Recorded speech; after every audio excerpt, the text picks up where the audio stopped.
vamos conversar sobre esse tema tão importante para todos nós, porque o Espiritismo tem uma característica muito importante para nós, que nós sabemos, que nós herdamos do pensamento do Cristo. O Espiritismo foi capaz de matar a morte, né? Matamos a morte, então não há por que a gente não falar desse ser que nós acabamos de matar. Matamos o ser, matamos a morte. Então é um tema importante que vai nos permitir compreender como o Espiritismo encara a morte e como esse pensamento começa já lá nos evangelhos, que é chamado de Evangelho de Jesus, Mateus, Marcos, Lucas, João, os evangelistas, que trataram e que apresentaram para nós o pensamento do Cristo, e de que maneira este pensamento ressurge no pensamento espírita, na expressão das obras de Allan Kardec e dos Espíritos. Antes de entrarmos propriamente no tema, eu gosto de situar um pouco o nosso trabalho. Nós pertencemos a uma casa espírita chamada Instituto de Divulgação Espírita Allan Kardec, o IDEAC, que foi fundada por nós e um grupo de amigos. É uma casa espírita com diretoria, assembleia, conselhos, instituição sem fins lucrativos, como qualquer casa espírita, que tem algumas diferenças, porque é uma casa muito tecnológica e virtual. Ela tem uma sede física, um espaço físico na cidade de Curitiba, mas o objetivo desta casa é levar Kardec para o mundo. Pretensão nossa, mas esse é o nosso objetivo. Os projetos do IDEAC são projetos multilínguas, projetos voltados ao mundo. Nós temos a Kardecpédia, que hoje, durante o seminário, vou mostrar como usar a Kardecpédia para estudar um tema qualquer dentro das próprias obras de Allan Kardec. A Kardecpédia está em 4 idiomas: português, francês, inglês e espanhol. O Kardec Play, que é uma estrutura de vídeos, com videoaulas explicando as obras de Allan Kardec, também está nesses 4 idiomas e mais 2 em legendas. Então, as videoaulas têm 6 idiomas: português, inglês, francês, espanhol, alemão e italiano, explicando as obras de Kardec para o mundo. Nossas reuniões e estudos também estão sendo colocadas em ambientes virtuais. Nós vamos ter salas próprias para fazer estudos, para que quem quiser possa acompanhar de onde estiver. Então, é um projeto diferente.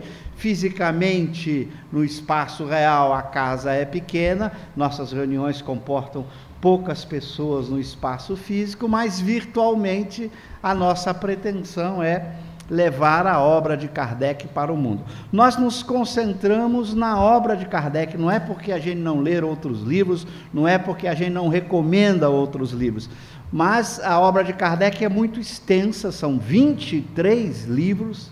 A maior parte das pessoas estão acostumadas apenas com os 5 livros fundamentais. Depois, durante o seminário, eu vou mostrar um pouco mais isso. Então, o nosso objetivo é levar tudo que Kardec leu, escreveu e comentou. Kardec leu centenas de artigos e livros em que ele faz comentário. Na Kardecpédia, nós estamos disponibilizando não apenas o que Kardec escreveu, que são 23 livros, mas tudo que ele leu e comentou. Então, é um projeto de levar Kardec para o mundo. Por isso nós focamos nesse projeto, e certamente nesta vida não vamos dar conta de ainda levar tudo isso que Kardec nos legou para o mundo. Então, este é o IDEAC. Então, nossos livros, nossos DVDs, todo o material não nos pertence. Nossos autores, além de eu mesmo e outros autores, fazem a doação dos direitos autorais do livro para que o Instituto possa manter suas atividades. Então, não nos pertence, somos apenas autores que doamos os direitos autorais para que o IDEAC possa manter as suas diversas atividades. Bom, com isso eu vou entrar depois, como eu falei, mais tarde, explicando com mais detalhe esses projetos e como eles são úteis para você estudar. Por exemplo, o tema sobre morte, se você quer estudar como uma tecnologia pode lhe ajudar a encontrar material em Kardec que trata dessa temática. Tudo que nós vamos mostrar aqui de material, que é a obra de Kardec, você vai poder encontrar na Kardecpédia gratuitamente, à disposição de quem quiser. Com isso, começamos a refletir sobre o tema, a morte segundo o Evangelho de Jesus.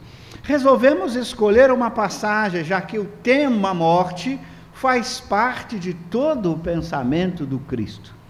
Então, a gente, quando vai falar da morte segundo o Evangelho, a gente tem uma hora, a gente tem que escolher alguma coisa, porque qualquer passagem que a gente escolha está se referindo direto ou indiretamente à morte ou à vida futura. Então, escolhemos uma passagem do Evangelho de João, e que Kardec vai tratar em sua obra, por isso também a escolha, uma passagem que será discutida por Allan Kardec no Evangelho segundo o Espiritismo, uma das obras fundamentais de Allan Kardec que vocês conhecem.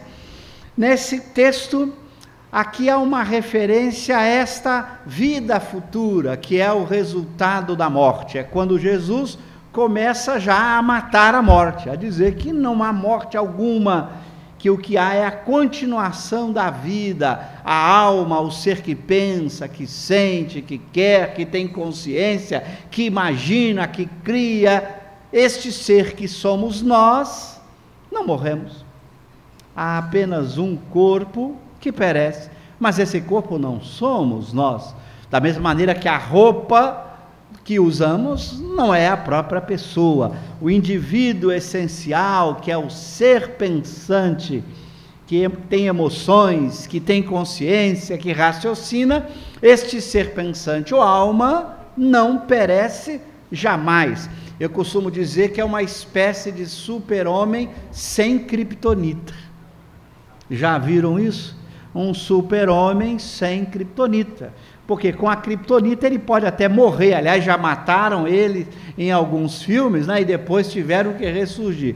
No caso da alma é impossível, ela é indestrutível, não há nenhum tipo de energia, matéria ou qualquer tipo de instrumento que pudesse danificar os tecidos da alma.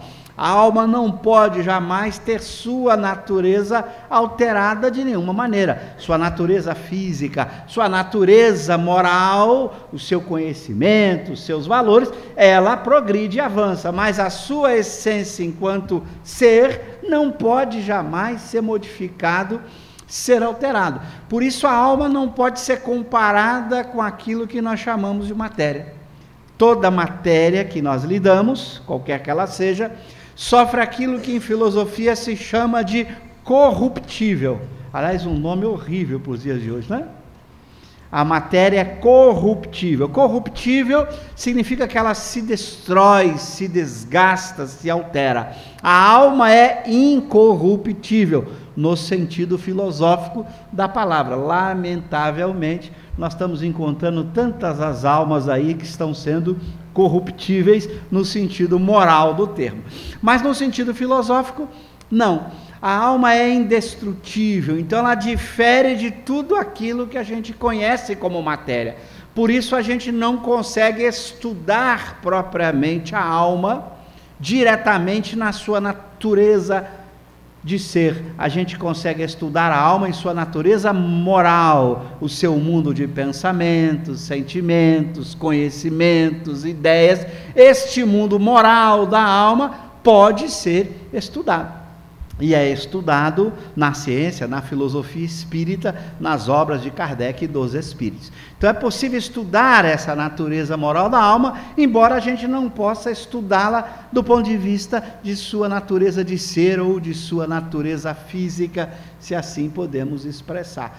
Eu posso estudar a matéria e percebo que a matéria se desgasta, se transforma. Nada no mundo material dura para sempre. Você fala, mas uma pedra, uma barra de ferro, se você esperar tempo suficiente, você vai perceber que qualquer matéria se degrada, se transformando em outra coisa. Umas demoram muito, milhares de anos para se degradar, mas em algum momento ela se dispersa. Já a alma jamais sofre qualquer tipo de desgaste. Portanto, não há doença na natureza física da alma. É impossível a alma ficar doente. O que há são desequilíbrios morais, conflitos no campo dos vícios, conflitos no campo das emoções, mas a natureza de ser da alma não adoece jamais. Então Deus nos fez como algo muito especial, a gente não para pensar nisso.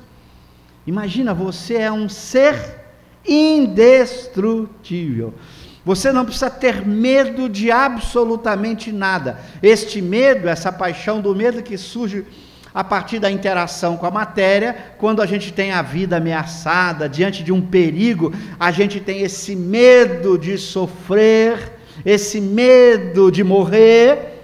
No estado de alma, esse medo não faz nenhum sentido. A gente é incapaz de ser destruído. Olha que presente extraordinário que Jesus nos trouxe na sua linguagem figurada que os evangelistas nos apresentaram e que o Espiritismo vai tirar da linguagem figurada, trazendo por uma linguagem mais simples, mais direta, nos mostrando o que é esta alma especial. Já pararam para pensar nisso? A gente deveria todo dia ao acordar, lembrando daquilo que nós somos em nossa essência, agradecer a Deus, que nos fez esse super-homem sem criptonita, que nos fez totalmente indestrutível. Então imagina que você não precisa ter medo de absolutamente nada. Qual o pior mal que poderia acontecer a você? Morrer fisicamente, perder o corpo. Mas perder o corpo, a alma está livre, ela é indestrutível, ela tem um universo para ela o tempo inteiro. É por isso que nesta passagem do Evangelho de João, tem esse encontro curioso entre Pilatos e Jesus, naqueles momentos que vocês acompanham na história dos evangelhos, quando Jesus é preso e vai ter alguns diálogos com aquele que dominava Roma naquela cidade em que Jesus tinha sido preso. Pilatos, então, vai conversar com Cristo, dizendo, Pilatos, tendo entrado de novo no palácio, e feito vir Jesus à sua presença, perguntou-lhe. Então, vocês imaginam a cena, né? Pôncio Pilatos, o comandante que representava o Império Romano naquele momento, chama Jesus até ele, sem saber quem de fato era Jesus. E ele faz essa pergunta muito curiosa, já que é o que estava sendo dito no meio do povo. És o rei dos judeus? Porque era o que falavam. O povo judeu estava esperando a vinda de um rei que os libertaria da escravidão, que os libertaria daquilo que o Império Romano estava fazendo com aquele povo. Então veja a expectativa, né? A gente sempre querendo que de alguma maneira algo ocorra para resolver os nossos problemas, né? Então, o povo judeu escravizado pelos romanos, ao longo de muito tempo de vida escrava, inclusive desde o Egito, se falava na vinda daquele Salvador, que iria, de fato, ser o rei dos judeus, dando para eles uma nação poderosa e feliz. Então, esse era o contexto daquilo que se passava na cabeça das pessoas e que Pilatos ouvira a história. E ele então vai fazer essa pergunta: és o rei dos judeus? Imagina a cena, né? E aí, a resposta do Cristo que vai nos levar a importantes reflexões. Respondeu-lhe Jesus: meu reino não é deste mundo.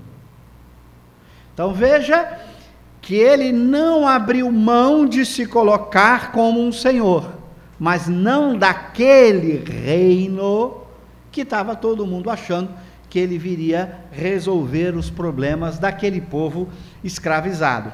Se o meu reino fosse deste mundo, a minha gente houvera combatido para impedir que eu caísse nas mãos dos judeus, mas o meu reino ainda não é aqui. Então veja a lógica da resposta. Se ele fosse o rei daquele povo, obviamente o povo não o colocaria naquela situação. Lembrando que Jesus foi colocado naquela situação pelo próprio povo. Quem o traiu foi alguém junto dele. E na hora que Pilatos dá a oportunidade do próprio povo escolher quem soltariam, não soltaram Jesus. Soltaram os ladrões, não Jesus. Então preferiam trocar Jesus por uma outra pessoa. Então veja que se ele fosse o rei daquele povo e aquele povo o considerasse como rei, obviamente que não o deixariam naquela situação. Mas ele faz questão de dizer que o seu reino não é deste mundo material. Então ele tinha clareza perfeita de que ele estaria ali propondo a ideia de um outro lugar, de uma vida espiritual, de uma vida futura, onde ele, na condição, como nós vamos ver, de espírito puro ou perfeito, estava no topo da escala neste reino. O espírito mais evoluído que encarnou na terra, um espírito puro ou perfeito. Então ele colocava neste momento para todos nós esta existência de um outro lugar que não era o lugar no mundo material. Então é aqui a apresentação de uma vida futura muito importante para a reflexão de todos nós. Então há uma vida futura onde um espírito puro ou perfeito é respeitado, é o nosso guia, o nosso modelo. Disse-lhe então Pilatos: és, pois, rei? Jesus lhe respondeu: tu dizes, sou rei. Não nasci e não vim a este mundo senão para dar testemunho da verdade. Aquele que pertence à verdade, escuta a minha voz. Veja que resposta curiosa Jesus vai dar a Pilatos na sua segunda resposta. Ele não vai afirmar que ele é rei, ele vai dizer, tu está dizendo, mas ele veio fazer o quê? Nos trazer a verdade, que vai ser depois, 1800 anos depois, ele volta na condição de espírito de verdade para liderar o movimento no planeta de trazer para nós o espiritismo na liderança espiritual do espírito de verdade do próprio Cristo. Então, ele vai trazer para nós a verdade, aquilo que corresponde à lei natural, vai apresentar as leis naturais com absoluta clareza, embora lá, como Jesus, ele tenha usado de linguagem figurada, de parábola, porque a humanidade não estava preparada para entender aquilo que só 1800 anos depois, com as obras de Kardec e com os espíritos, nós vamos ter condição de entender o que é esta verdade que ele trouxe para nós. É por isso que Kardec vai fazer o seguinte comentário desta passagem no Evangelho. Ele vai dizer, por essas palavras, Jesus claramente se refere à vida futura, que ele apresenta em todas as circunstâncias como a meta que a humanidade irá ter e como devendo constituir o objeto das maiores preocupações do homem na terra. Ora, se a vida futura é colocada para nós por Jesus, que é a vida definitiva e verdadeira, esta deveria ser a nossa maior preocupação, como coloca Allan Kardec. Mas será que a gente está se preocupando com a vida futura? Não é com a vida material futura, não é o que vai acontecer comigo daqui a alguns anos, se vou me aposentar, ter uma casa na praia, viver com netos, não é disso que se trata, porque cedo ou tarde nós vamos embora, né? por mais temoso que seja a pessoa, ela já tem a passagem de viagem comprada. Eu costumo dizer, as mulheres podem olhar na sua bolsa, depois vocês abrem a bolsa aí, os homens na sua carteira, tem uma passagem, abram aí, depois vocês vão achar uma passagem, nominal, está lá o seu nome, intransferível. Não adianta querer dar para a sogra, ela já tem a dela, a sua está no seu nome, é intransferível. Não adianta dar para o vizinho que você não gosta, para aquele sujeito que te incomoda, você não vai conseguir transferir, está lá a passagem. Eu pego a minha de vez em quando e olho para ela. O que está acontecendo na passagem? A data da viagem está apagadinha. Eu olho para a data e não consigo ver, mas qualquer hora você vai perceber que a data vai começar a ficar nítida.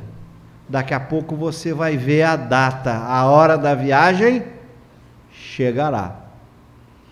É desta vida futura após a viagem que está falando Jesus. Dessa vida futura cuja passagem a gente chama de morte.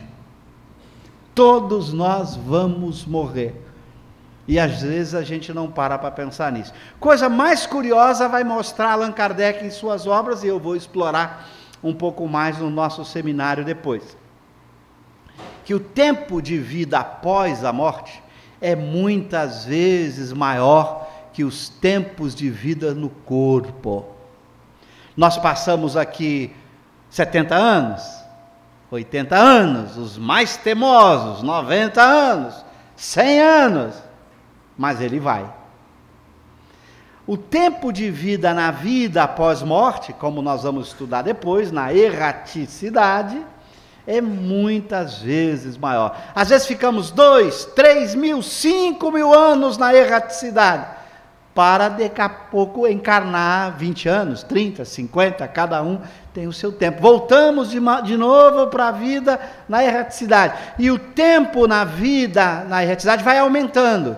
Na medida em que o espírito progride, esse tempo vai ficando cada vez mais longo. Há espíritos que ficam milhões de anos antes de ter uma vida corporal. Ora, agora vamos raciocinar. Se eu vou viver aqui 80 anos e milhares de anos na erraticidade, eu pergunto para vocês, é melhor ser rico aqui por 80 anos ou ser rico lá por 2, 3, 5, 10 mil anos? O que vocês acham? Querem ser ricos aqui e miseráveis por 5 mil anos? Olha a lógica, simples a lógica.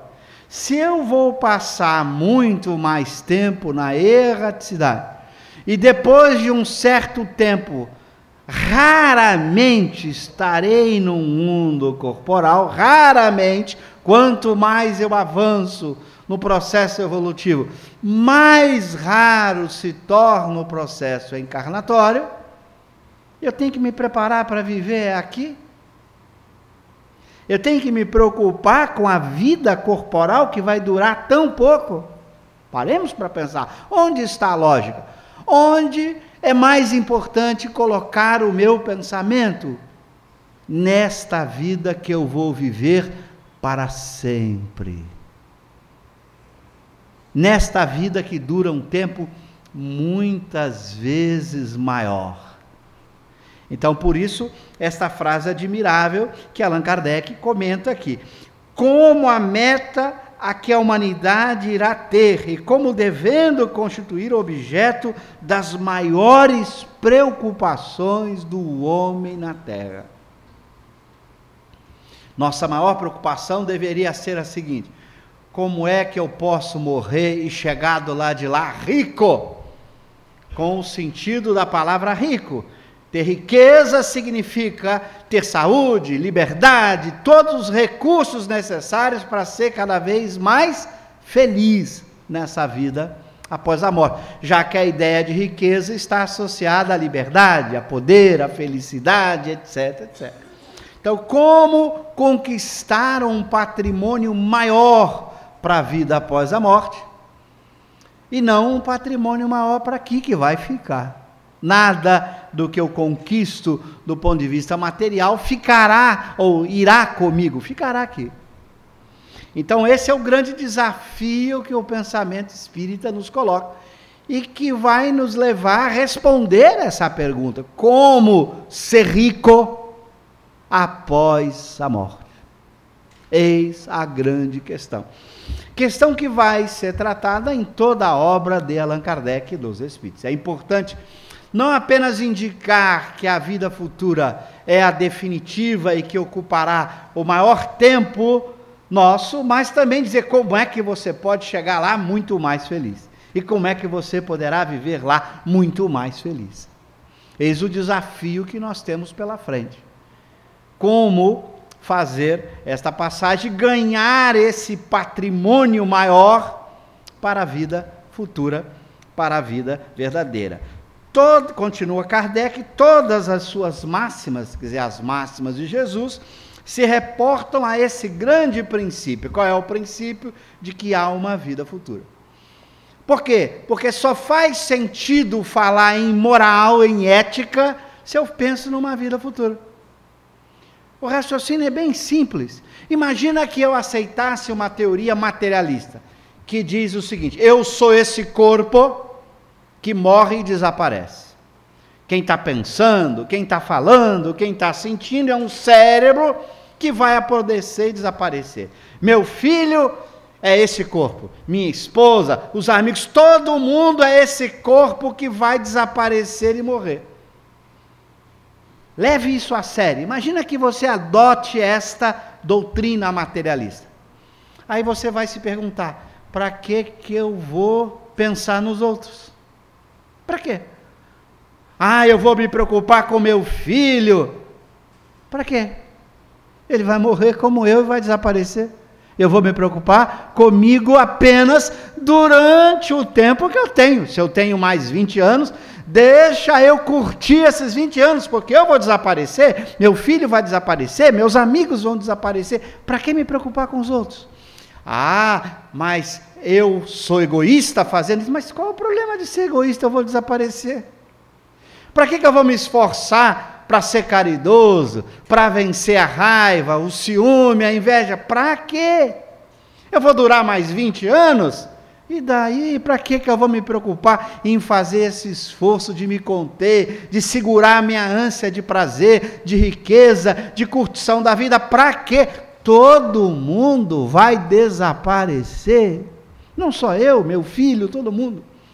Então, para que qualquer preocupação moral se a vida acabar com a morte do corpo? Se a vida acabar com a morte do cérebro? Então veja a lógica kardeciana. Toda a proposta de moral de Jesus só faz sentido porque ele propôs a vida futura. Só faz sentido o esforço na ética, o esforço de ser caridoso, de vencer as paixões ruins, porque eu vou continuar. E se esse esforço significar riqueza após a morte? Porque também se alguém dissesse: seja caridoso, vença o ciúme, a inveja, mas você vai ficar muito mal na vida futura, você vai dizer: para com isso. Eu quero saber o que eu devo fazer na vida atual para ser melhor na vida futura, que vai ser mais longa e duradoura. Eis o grande desafio. Por isso Allan Kardec vai dizer que todas as máximas de Jesus se reportam ao princípio de que ele está falando de uma vida futura. Ele não está falando de uma existência que termina. Por isso os materialistas têm muita dificuldade com a ética, com a moral.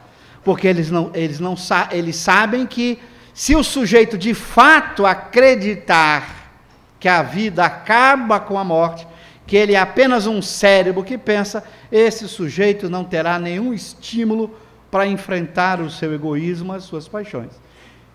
Até pelo contrário, você deveria dizer para ele: você é um tolo, uma idiota, se preocupando em vencer suas paixões, se você vai durar só mais 20 anos. Goze a vida, viva a vida da melhor forma possível, porque você vai morrer daqui a pouco, seus filhos vão morrer. Fica preocupado em deixar alguma coisa para o filho, ele vai morrer do mesmo jeito. Deixe tudo para você, curta tudo isso, viva tudo isso, porque todo mundo vai morrer. Então o materialista tem muita dificuldade de convencer o homem a ter uma vida moral, a procurar uma vida moral. Por isso que nós vamos encontrar no nosso mundo pouca gente se preocupando com a moral, né? Porque o pensamento materialista é um pensamento dominante na sociedade em que a gente está vivendo. Se eu sou um cérebro que pensa que vai morrer, para que eu vou me preocupar com a honestidade? Se eu puder amealhar recursos para ser rico, para gozar de tudo aquilo que a riqueza me favorece, pouco importa se eu faça isso desonestamente. Eu vou durar 20 anos, se nesses 20 anos não me pegarem, eu vou gozar durante 20 anos, daqui a pouco morro e pouco importa nome ou memória, não, nada mais existirá. Então o materialismo enfrenta esse impasse. Por isso essa observação de Kardec é muito importante. Tudo o que Jesus falou só faz sentido a partir deste princípio que ele estabeleceu, de que ele está falando para uma vida futura, para a vida definitiva e verdadeira, que é a vida após a morte. Bom, agora, se há uma vida futura, e é o que o Espiritismo vai mostrar, pela experiência mediúnica, que esta vida futura é uma realidade, como a gente vai ver no seminário. Eu não estou diante agora de uma ideia, de uma hipótese, eu estou agora diante de um fato. A vida futura é real. Bom, se ela é real, eu agora tenho que me preocupar. Espera aí, eu não vou morrer. Bom, se eu não vou morrer, o que vai acontecer comigo após a morte? Então, por isso esse convite de Kardec, para que a gente se concentrasse em planejar a vida após a morte. Quantos de nós fazemos isso? Vocês têm em casa escrito o planejamento do que vai ser a vida após a morte? Você só planejou a casa que vai comprar, o carro que vai comprar, a cirurgia que vai fazer? Pô, você está planejando uma vida que vai desaparecer. Você está planejando só cuidar de um corpo que vai morrer daqui a pouco? Todo o seu esforço de planejamento vai desaparecer? Que dê o planejamento paralelo. É claro que ninguém está dizendo que você não tenha que planejar a vida corporal, afinal você vai viver mais 30 anos nela, mais 40 anos, tem que ser planejado. Mas e que dê a outra folhinha escrita assim: planejamento da vida futura. Nós vamos mostrar isso no seminário, a importância deste planejamento, porque senão você morre, chegou do lado de lá miserável. Aí você fala: meu Deus, quantos séculos sofrendo miseravelmente, porque eu não planejei ser rico na vida futura. Nós vamos discutir isso depois. Com efeito, continua Kardec, sem a vida futura, nenhuma razão de ser teria a maior parte dos seus preceitos morais. Donde vem que os que não creem na vida futura, imaginando que ele apenas falava na vida presente, não os compreendem ou os consideram pueris. Então, quem não acredita na vida futura, vai olhar para o ensinamento de Jesus e dizer: aquilo não interessa, ou não compreende o seu ensinamento. Ele não está falando para esta vida, ele está falando para a vida definitiva e verdadeira. Por isso a questão mais importante que ele vai ter que trazer de novo, como ele vai dizer no seu evangelho, ele precisará enviar um novo Consolador, que deveria restabelecer todas as coisas e explicar aquilo que ele explicou em linguagem figurada. Por isso a importância do Espiritismo 1800 anos depois da morte de Jesus na Terra. Porque era preciso de novo chamar a atenção dos homens. Eu estava falando da vida futura. E era preciso mostrar aos homens que a vida futura não é apenas uma hipótese, mas uma realidade. É o que o Espiritismo vem fazer: matar definitivamente a morte. Então, eis o nosso grande desafio: como levar a sério o que o Espiritismo nos ensina para vivermos uma vida futura muito mais feliz. Então, eu espero que, quando terminarmos o nosso seminário às 18 horas, vocês já saiam daqui com um esboço de planejamento da vida futura. Porque a construção da vida futura, como nós vamos ver, começa já. Aliás, já estamos atrasados. Se a gente não já fez esse esboço desde pequeno, estamos atrasados. Porque se a passagem ficar nítidazinha, a data da viagem de repente aparecer, nós estamos perdidos. E às vezes a viagem chega e a gente fica despreparado para isso. A gente precisa se preparar para esta morte, porque ela vai acontecer. E quando ela chegar, nós temos que estar habilitados o suficientes para fazer essa viagem da melhor forma possível. E eu me recordo de uma situação que vivi em família, há uns 3 anos atrás, quando o meu irmão recebe a notícia de que ele estava com câncer, e já muito avançado, em fase terminal. E a família dele, ele ainda católico, não era espírita, e ele toda aquela angústia de uma situação muito difícil, porque o diagnóstico era muito complicado, o câncer estava tomando conta de todo o seu corpo. E sempre a pessoa tem aquela esperança de se agarrar à vida, como se a vida fosse o corpo. A gente tem que se agarrar à vida, mas à vida da alma, porque a vida do corpo vai embora. E me recordo que, acompanhando isso à distância, já que ele morava numa cidade no interior do Rio, do estado do Rio, e eu morando em Curitiba, a quase 1000 quilômetros de distância, acompanhávamos muito mais por telefone. E uma certa ocasião, acompanhando esse processo por telefone, sabíamos que a situação estava se agravando. E resolvemos então conversar um pouco mais por telefone. E eu então, ao conversar com ele, lhe fiz essa pergunta: você já se preparou para morrer? Claro que foi um escândalo na família, né? Porque o Cosme está tirando a esperança daquele ser. Eu disse: meu irmão, você é católico, você sabe que sou espírita, mas você, como católico, acredita na alma. Então, se você acredita na alma, você sabe que você não vai morrer, que este ser que está falando comigo agora, conversando comigo por telefone, não é esse seu corpo que já está indo embora, é esta alma que sente, que pensa, que quer. Então, meu irmão, vamos nos preparar para a morte, que ela está chegando. E você tem que se preparar para este momento de passagem, de transição para a vida definitiva, a vida verdadeira, que é a vida da alma. E comecei então a traçar uma série de orientações para ele.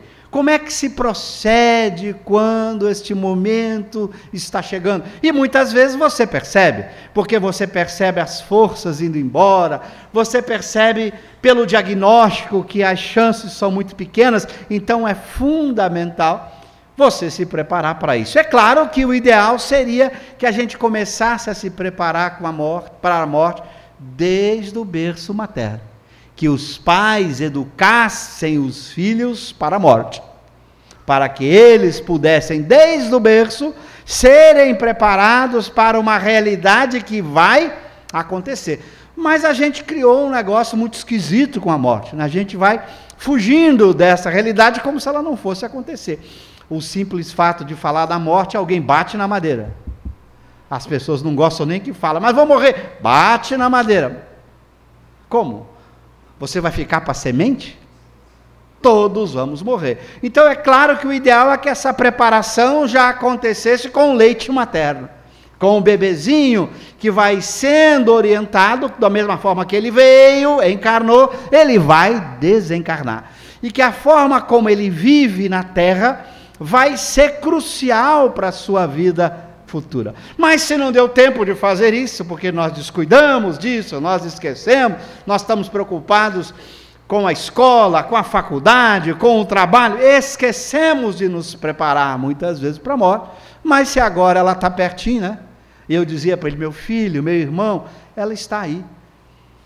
Então não fique na ilusão de que vai acontecer um milagre e você vai viver mais tantos anos. Qual é o diagnóstico? Seja realista e se prepare. E quando você perceber que o momento está chegando, você tem que fazer determinadas coisas. E fomos orientando naquilo que ele deveria fazer, que eu vou tratar à tarde, estou vendendo para vocês não irem embora, não vou dar a resposta agora. Né? Propaganda, aprendi com o pessoal de marketing. Você, já que vamos ter o dia todo, eu vou adiando, né? Como novela, né? Para o próximo capítulo. Vocês querem que eu dê toda a solução no primeiro capítulo? É só o primeiro capítulo. Primeiro capítulo eu só vou deixar perguntas. As respostas virão nos capítulos seguintes. Viu, Regina, como é que a gente segura o povo? É assim, viu? Senão o povo toma café e fala aquele cara chato com aquela voz de taquara rachada. É melhor ir embora.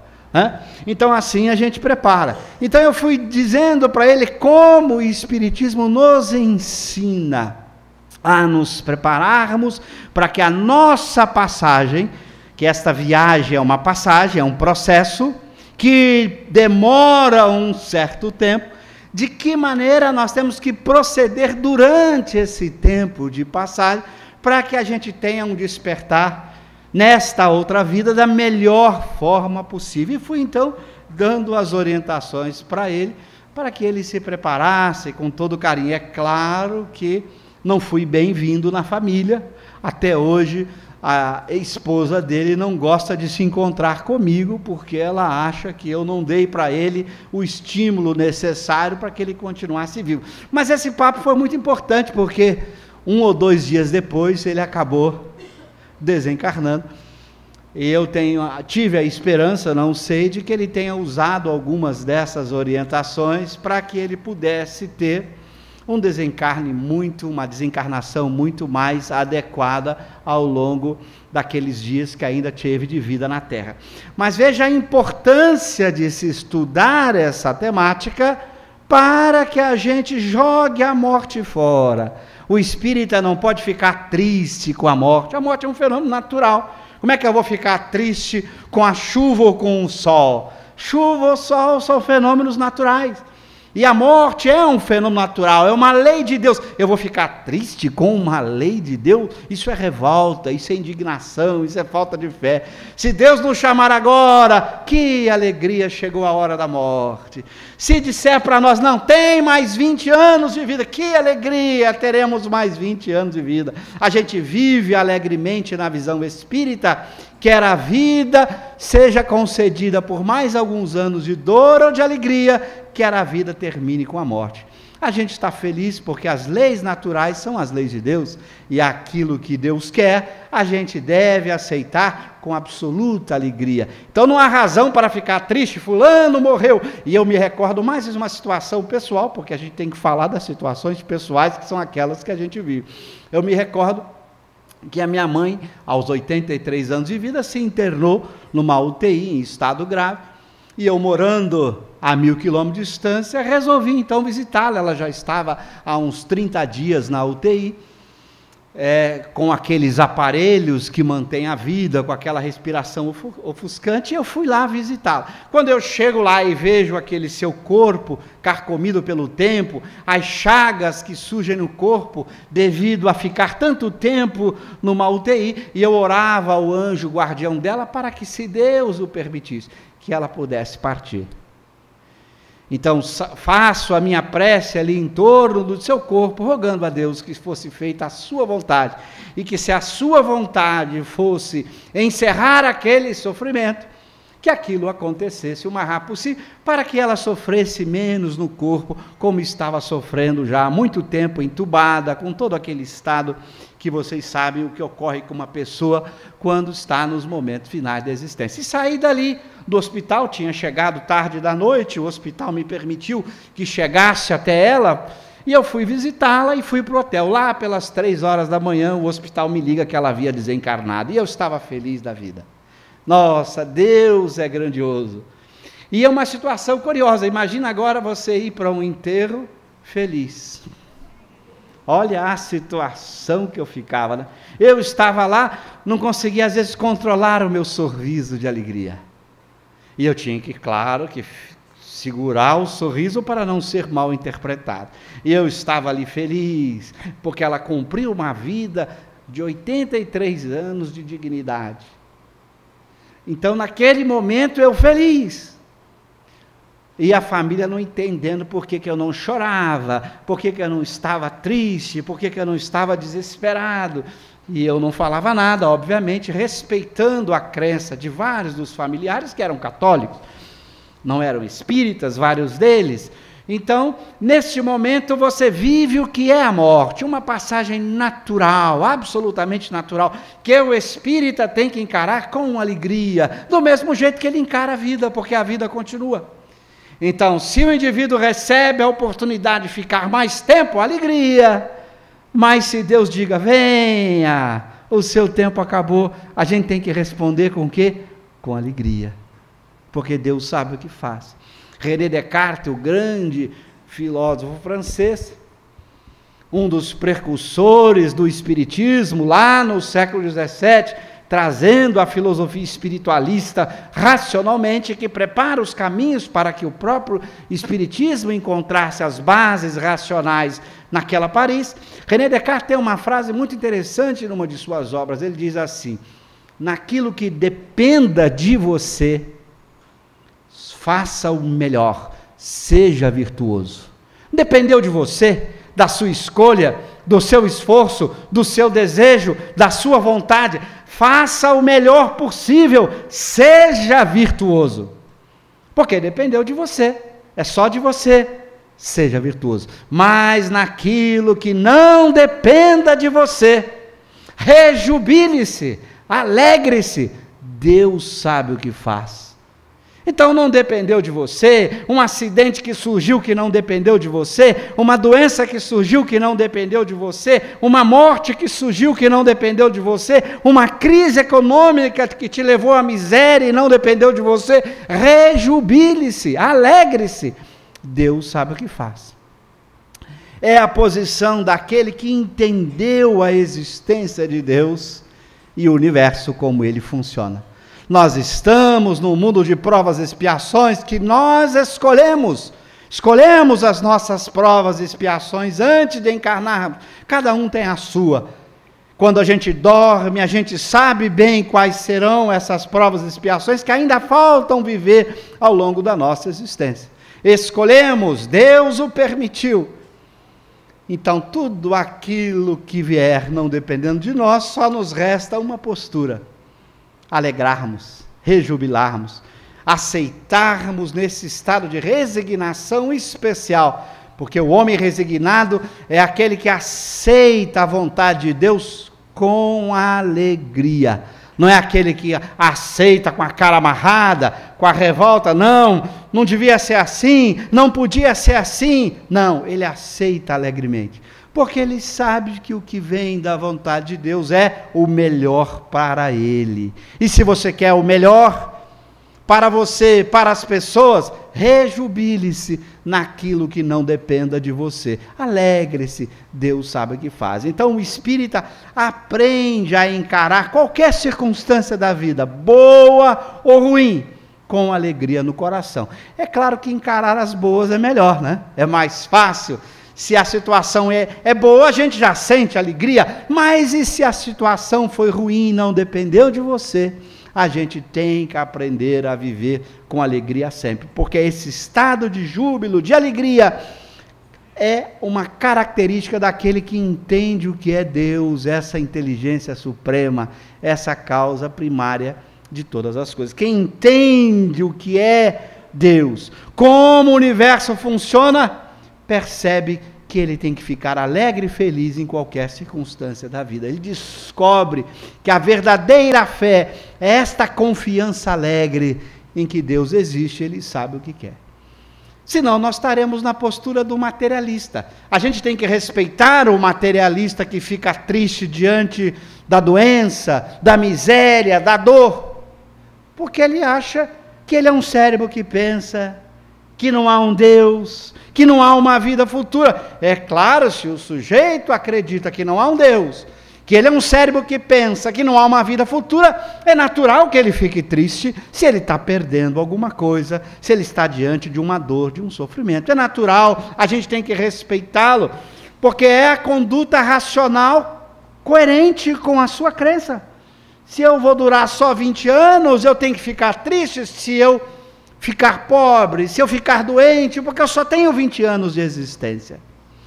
Mas para aquele que tem a certeza na vida futura, que entendeu o pensamento lúcido de Jesus, de que o reino não é deste mundo, nós não fomos criados para viver numa matéria como essa, que perece, que apodrece, que estraga. Nós somos um super-homem sem criptonita. Ora, se nós somos uma alma imortal, não há por que ficar triste, porque essa roupa, esse corpo se desgasta, esse corpo perece, esse corpo adoece. A alma permanece sempre límpida, sempre extraordinária, sempre indestrutível. Então, para o espírita não faz sentido a tristeza, a revolta, a reclamação, porque ele entendeu que a vida verdadeira não é esta vida, e que cedo ou tarde ele irá embora, e ele deverá chegar do lado de lá cada vez mais feliz. Então, quando a gente estuda o pensamento do Cristo,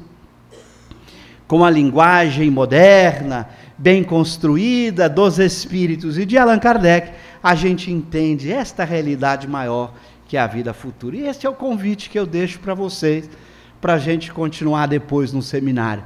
Vamos nos planejar para esta vida futura, porque é a vida verdadeira, e se a gente não começar agora, não estaremos melhor depois. Então que Deus nos abençoe, e que a gente possa sair daqui com a certeza de que vale a pena ser espírita, para compreender a lucidez do pensamento do Cristo. Um bom dia, e até daqui a pouco. Muito obrigado.